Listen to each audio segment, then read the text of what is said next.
బుల్టెన్లో breaking చూస్తున్నాం. నేడు Telangana cabinet కీలక సమావేశం జరగనుంది. ముఖ్యమంత్రి రేవంత్ రెడ్డి అధ్యక్షతన రాష్ట్ర మంత్రివర్గం మధ్యాహ్నం 2 గంటలకు రాష్ట్ర సచివాలయంలో సమావేశం కానుంది. ఇక రాష్ట్రంలో పంచాయతీ ఎన్నికలు, వర్షాకాల అసెంబ్లీ సమావేశాల నిర్వహణపై చర్చించే నిర్ణయం తీసుకోనుంది.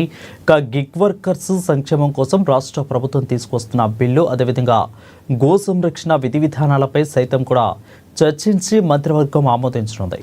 కేంద్రం తీసుకున్న విధాన నిర్ణయం ఆధారంగా ప్రైవేటు క్యాబ్ సేవలను రాష్ట్ర ప్రభుత్వం నియంత్రణలోకి తీసుకురావడం వంటి అంశాలపై సైతం కూడా మంత్రివర్గ భేటీలో చర్చించే అవకాశం ఉంది.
రైట్, ఇక నేడు తెలంగాణ కేబినెట్ కీలక సమావేశం జరగనుంది. ముఖ్యమంత్రి రేవంత్ రెడ్డి అధ్యక్షతన రాష్ట్ర మంత్రివర్గం మధ్యాహ్నం 2 గంటలకు రాష్ట్ర సచివాలయంలో సమావేశం కానుంది.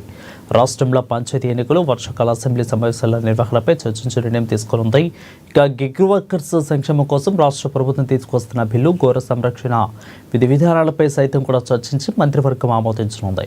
ఇక కేంద్రం తీసుకున్న విధాన నిర్ణయం ఆధారంగా ప్రైవేటు క్యాబ్ సేవలను రాష్ట్ర ప్రభుత్వ నియంత్రణలోకి తీసుకురావడం వంటి అంశాలపై మంత్రివర్గం భేటీలో చర్చించే అవకాశం ఉంది.